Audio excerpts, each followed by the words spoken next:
Get inside the Giants huddle. Huddle up. On Giants.com. Here we go.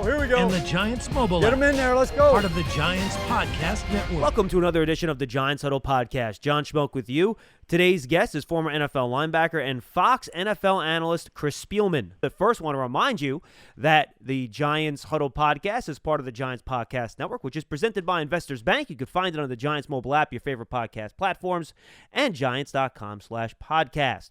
Now we're joined by our guest. He is Chris Spielman. He will be on the call for Fox Sunday at 1 o'clock. The Giants visiting the Cincinnati Bengals. Chris, thanks so much for being with us, and happy Thanksgiving.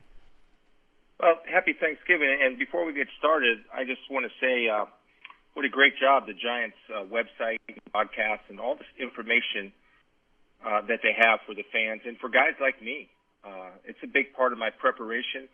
And the best part of it is that I don't have to waste coaches or players' times when I've already seen them interviewed and talked about and all that stuff. So and a lot of teams do that, but I think the Giants really do a great job of that. I'm not just saying that. I wouldn't tell you that if it wasn't real. So I just wanted to let who's ever in charge of that, thank you for our profession.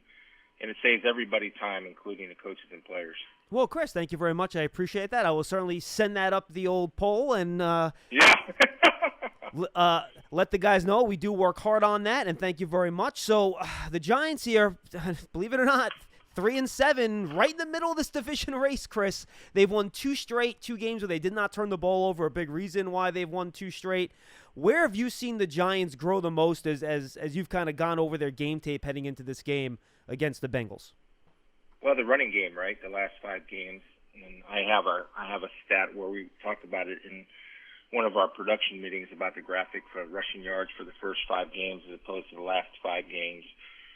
Here's something new. We did this on the Eagles broadcast, is that the RPOs is part of the Giants offense now. And when Saquon does come back, I think it'll be a main part of their offense for Jason Garrett moving forward because of Daniel Jones' ability to run the football. I mean, I was just so impressed with him on film and his ability to read that zone read and also throw off of that. If you can put that in and use that accordingly, it's such a difficult guy to stop. And you force a defense to kind of play like the old triple option even back when we played against wishbone teams or triple option teams. One guy has to have the handoff, one guy has to have the dive, and by the way, you got to be alert for the pass off of that. So everybody just has to be disciplined in their assignments. If not, I think Daniel Jones, especially in a short yardage and goal line, like I mentioned, is such a threat with the football, and he's doing a very good job. I think we pointed this out in the broadcast. I can't quite remember, but I just remember watching film of protecting that football inside that pocket. He's getting 2 hands on it, and also when he's about to take contact. The only thing I would like to see for him, because I think it's vital for the Giants offense to continue to improve, is that he's got to learn when to protect himself and use the rules that the league has set up to protect the quarterbacks to his advantage as far as being a runner. And a guy that I would advise, 2 guys that I think he needs to watch tape on as far as running the football are Kyler Murray and Russell Wilson, who have mastered the ability to use the rules to their advantage, get as many yards as they can. And, by the way, they do a great job of not taking any unnecessary hits. No, Chris, I'm with you. And, it's funny. Dak Prescott was one of those guys, too, right? And he seemed invincible. He's such a big guy, just like Daniel Jones, but you never know. You get hit the wrong way that one time, and all of a sudden everything changes. Yeah. But, it's funny. Big guys are big targets. Yep. So that's another thing. Kyler's not a big target. Russell's not a big target. Very easy for those guys to get that on the ground, absolutely. Yeah. And it's funny, and the thing about Daniel Jones running the ball, Chris, he isn't keeping the ball and running for 6 or 7 yards. He's keeping the ball and getting explosive plays. And you're right, I was watching back their win against Philadelphia, and you see that backside safety, you see that backside linebacker. They have to wait that extra second or two to attack Wayne Gallman, to attack Alfred Morris, and it really does create extra room in that running game when you have to worry about Jones pulling it and running for a potential big play. Well, and you saw, I think it was Sweat kid from Philadelphia came on that first touchdown run by Daniel in the last game. My memory, I think, is right on this. It was either Sweat or Barnett jumped inside on the handoff, and Daniel had a great read, tucked it, and went in for the touchdown. And I think the receivers are doing a good job. Austin Mack stepped up, and Austin is an interesting guy. He's got a boatload of talent, really good tracker of the deep ball. If Golden's mind is right, and I understand, he's a competitor. He wants the ball. I get all that. Hopefully all that's behind him because when his mind is right, he's a really, really good player. Slayton burst onto the scene last year. Then if Evan, in my opinion, just get a little bit more consistent. I mean, he is I'm thinking of a defense, the mind of a defensive coordinator right now. He's such a nightmare matchup, man. It's just because who are you going to put on him? So you almost have to take two. So when you take two to put on Evan, then your guys outside are working one-on-one, and they got to win those battles. But I think they're coming along, and I don't know what the feeling of Wayne Gallman is in New York. No, we but like I know him. the feeling I have about him. I I love the guy, man. I'm not saying he's a 1A, but he's definitely a 1B. And the way he's taken advantage of, I don't know if this is his second or third opportunity, but the way he's taken advantage of, that's something I love to see any player do. It's a feel-good story for me, and I'm all about the guys that, get knocked back or hanging on by a limb, get another opportunity and make the most of it. And I think the emergence of Wayne Gallman has been fun for a football fan, not a Giants fan, just a football fan, to see him kind of come into his own. So been really impressed with him on the offensive side of the ball. No, Chris, we agree, and he kind of fits that one-cut downhill power scheme in the I run love game. it, yeah. And, they run a lot of counters. They run a lot of those, double teams, get to the second level type stuff. And and that kind of leads us to the offensive line, right? So the Giants made the move at the bye week. They moved on from Mark Colombo. I haven't heard. I know, right? And Dave My God, DeGuglielmo I moves can't in. take it. It is the biggest story ever, Chris. So how do you think that now impacts how the Giants work here on the offensive line? Joe Judge was asked the other day, he said, look, we're not going to make wholesale changes because in week 10, that frankly is cookie talk and crazy. So how do you think that does affect the scheme, the offensive line, the individual players with technique? How is this going to impact the Giants for the final 6 games? I want you to pronounce his name again because I got to practice this. Dave DeGuglielmo. Nice. All right. A lot of Italians in New York. I have practice, Chris. Look, here's obviously it's a bigger story in New York. It's a big story, but it's I get all these clippings, and Pat does a great job with the PR of sending everything, all that. So I'm just tired of hearing about it, right? And look at it like this: I'm going back when I was a player. All right, the buddy that I'm playing beside just blew his ACL and his Achilles tendon. He's gone.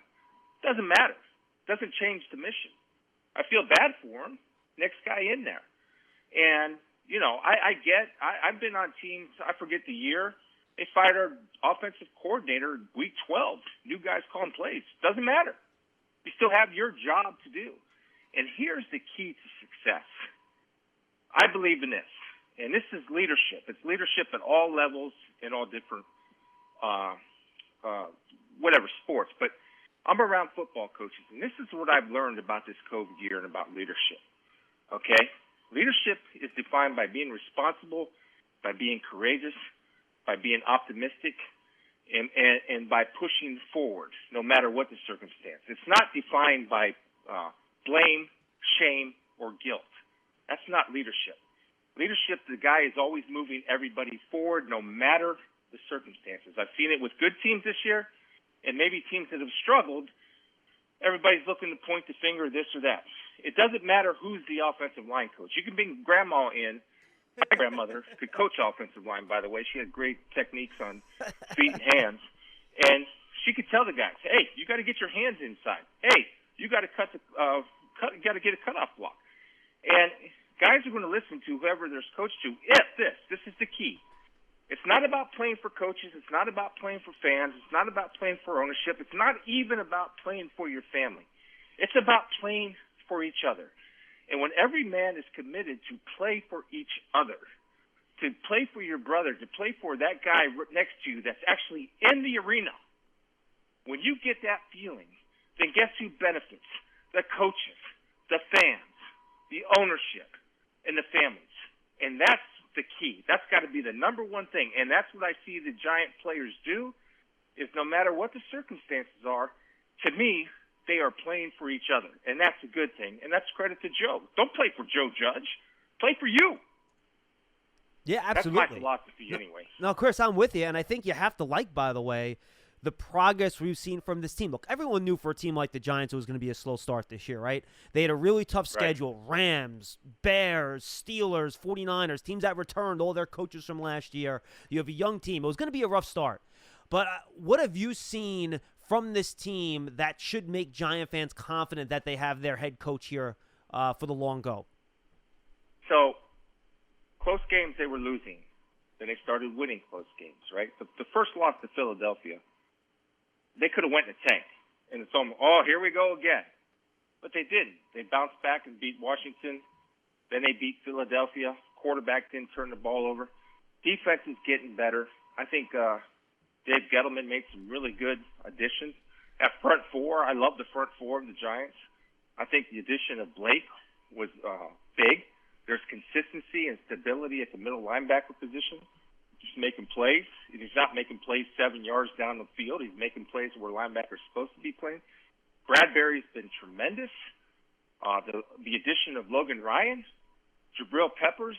If you don't love football players, then Jabril is average man-to-man guy, but a really, really good football player all around. Those are guys you can win with because they're good and they play for each other. And it seems to me that there's no egos involved on that defensive side of the ball. No, there isn't. And Adams playing better, by the way, the past 2 weeks, in my opinion. No, he is. And, Chris, the funny thing about it is, and you got to give Patrick Graham credit, right? He comes from that Belichick school where if you gave him some truth serum, he'd want to play a lot of cover one, right? Play a lot of man-to-man, pressure up, bump and run. But he saw pretty early that, look, I don't have necessarily the horses to do that. This team is best suited to play a lot more zone, keep things in front of you. You got Blake Martinez, who's a smart guy. Logan Ryan, you can disguise with. When you look at this defense, why have they been so effective, even though they don't have another top cornerback across from Bradbury? They don't have a top edge rusher. Why have they been able to be as solid and successful as they've been? So I'm just curious. One thing that I noticed, and I always check myself, the league is reverting back to running the football. We had a graphic on or something, I don't know. I saw some analytical point. Teams that run the ball over 35 times win the game 89% of the time. So the league gets it, right? They're running the football. And where are the Giants really good? Their front seven is really good. Yep. As a unit, that defensive line as a unit is a top 5, top 6 defensive line as a unit, in my opinion, as far as run stoppers, right? And they're only getting better being run stoppers. They are a little bit bend but don't break, meaning zone. They do a good job of eliminating yards after catch when they do play zone. Ideally, Patrick, I'm sure, wouldn't want to be total man coverage across the board. 3rd and 3, 3rd and 4. Yeah, you'd like to play man.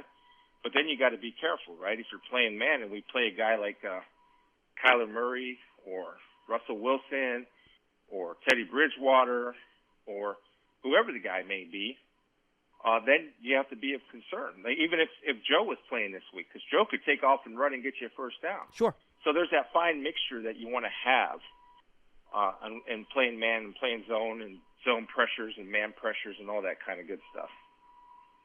I should ask you about Daniel Jones before we get to this matchup in the NFC East specifically, Chris.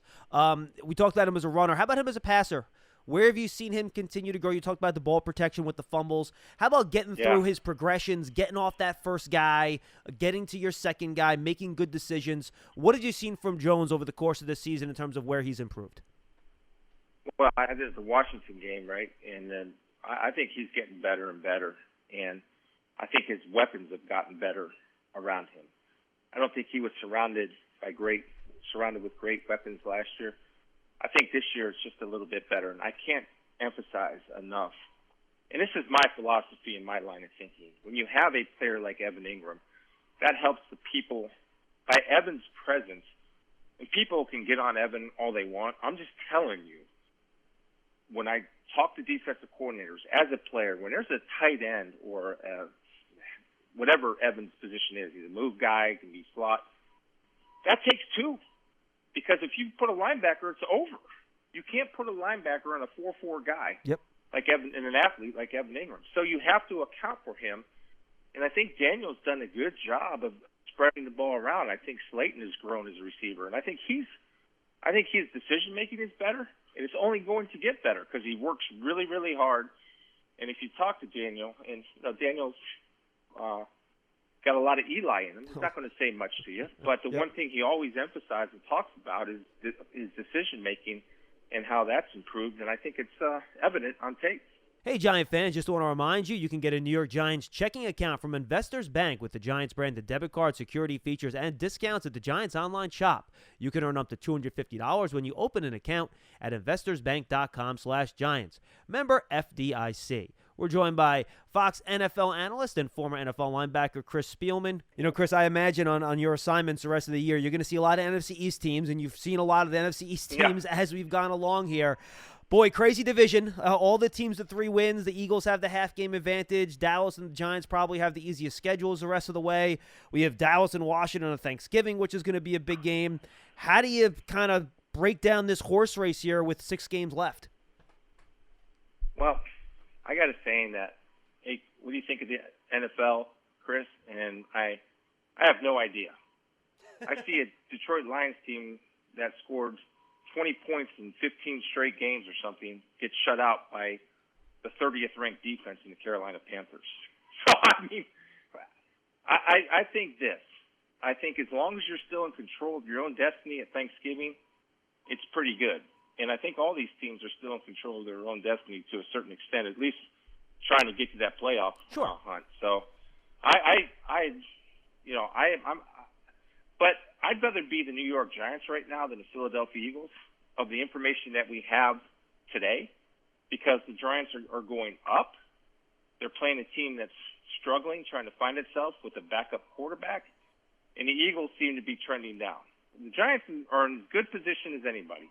They really are, because I think they're a young team, and they play, man. They play hard. And as a guy that lasted or survived or whatever you want to call it in this league for 11 years, I appreciate that. And I can't wait to watch them play on Sunday. Hey, Giant fans, the New York Giants and Quest Diagnostics want our fans to come back stronger than ever. Now you can order your own lab test through Quest Direct to get the health answers you need most. We're joined by Fox NFL analyst and former NFL linebacker Chris Spielman. Okay, well, let's briefly talk about the game here, Chris. How do you prepare for this game now if you're the Giants? I'm sure the coaches the last 2 days have been looking at all the tendencies. This is what they do. This is, how often they run in certain situations. This is when they run. This is when they pass. How much do things change now when you see Brandon Allen in there, who's never taken a snap in that offense for the Bengals, and you're trying to get ready? How difficult is that to prepare for if you're Patrick Graham and the Giants defensive staff? The only thing that changes for me, and I don't think it applies. I don't think they change at all. The only thing that changes for me as a coordinator, as far as preparation, is you bring a new guy in there. Your schemes and what you do and what you do well, you're always going to do. If they were bringing in a thrower that can run, and I'm not saying Brandon can't run, but he's not, it's not like we're playing Kyler Murray back there, of course, or Russell or anybody like that.